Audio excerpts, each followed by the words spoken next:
Hey everyone, this is just a brief video about how to cache RBD fracturing. Let's say in this very simple example we only have a box, but when we fracture it we need two things. We need the geometry and the constraints. And sometimes you simulate this, even though this one is of course a simple example. You might want for things that come later, you might want to cache the geometry and the resulting constraints that come out of it.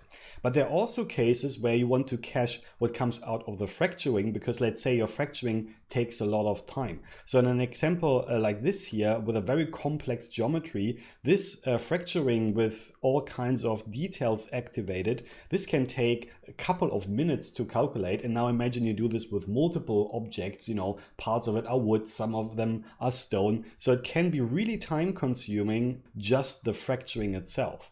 And how do you cache this then? Because of course you can use a file cache to cache out the geometry, but the problem with that is that you lose the constraints, and then you might end up with caching the constraints separately. For this kind of problem there is a node actually to make this a bit easier, and that is the RBDpack. Because the RBDpack is exactly for that. It allows you to cache not only the geometry and the constraints, but also actually the proxy geometry that we haven't talked about yet. So everything that comes out of a fracturing node potentially can be turned basically into a single stream. And this then can be cached in a single node, like a file cache of course, and let's call this RBD fracture. And in this particular case, because it's just the fracturing, we only want to save a single frame, not a sequence. And I would use the explicit version. So let's not talk about this too much. Usually, as you know, I create a subfolder for the name of the file. And now I cache this out. And when I bring this back in with a file node, as you might guess, now I can use the RBDunpack to get back my three elements that are cached in this node, which I can then use in my simulation. So I have the geometry, I also have cached the constraints, and again what I don't have here is the proxy geometry, or I have something but it doesn't mean much. So I can bring back the three even though I only cached in a single node.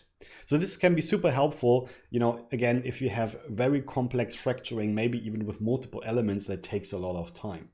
Sometimes you also want to, like I said, cache the result of an RBD simulation. And for some reasons, it can make sense to cache the constraints then as well. So of course, this then you can do with multiple frames too.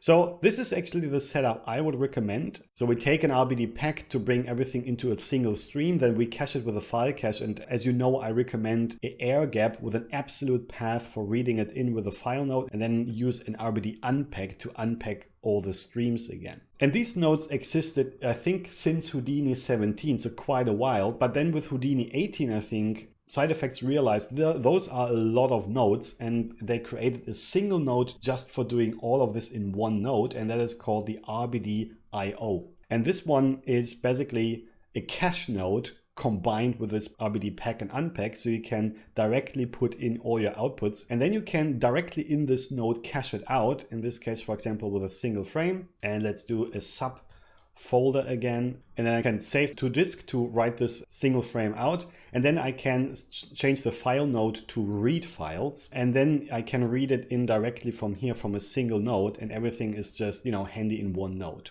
The problem with this, as you might remember from the caching video, I'm not a big fan of this having a path for writing and reading in the same node, because this is again a placeholder, so a relative path that will only work for this particular scene naming. As soon as I change the name of my scene, the whole thing doesn't work anymore and I have to rewrite the path or maybe find it here. So I'm not a big fan of that. I find it confusing and impractical. So I would still prefer the manual way of doing it with 4 nodes. But if you like the workflow of having everything in one node and you don't care about the name clashing here, then this is perfectly fine. So as you can see, we can save a lot of caching nodes by just bundling together everything that we need in an RBD simulation, which is usually the geometry and the constraints.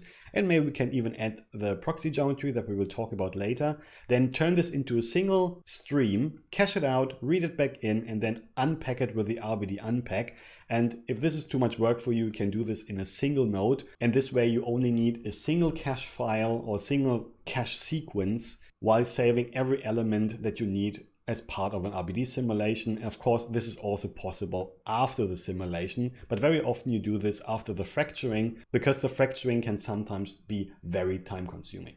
So I hope this was helpful and made sense. Thanks very much and see you later. Cheers.